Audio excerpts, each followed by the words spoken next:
না হয় সর্ববাধা মেনে শুনুন গোবিন্দ পাদ এবং কীর্তন দাও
কি করবো একদম জলদি যাবে যাবে এর মধ্যে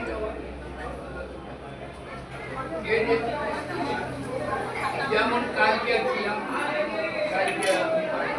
আমার রাধা গোবিন্দকেও এখানে নিয়ে আসছি আমি রাধা গোবিন্দর মন্দিরে ভোগ পাওয়ার জন্য নিয়ে আসছি রাধা গোবিন্দকে আমার বাড়ির থেকে হ্যাঁ নিয়ে আসছি তো এখানে আজকে আমার মনটা শান্তি হইল গো আমার রাধা গোবিন্দ ভোগ পাইলো রাধা গোবিন্দর মন্দিরে আসা কীর্তন টীর্তন হওয়ার পরে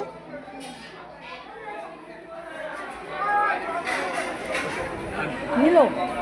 হ্যাঁ নিলাম তো আমার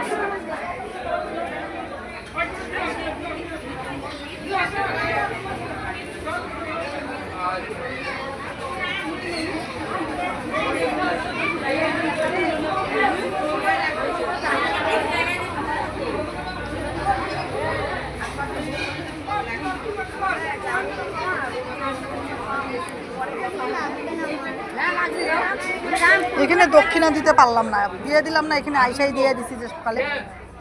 এর জন্য এখানে দক্ষিণা দিতে পারলাম না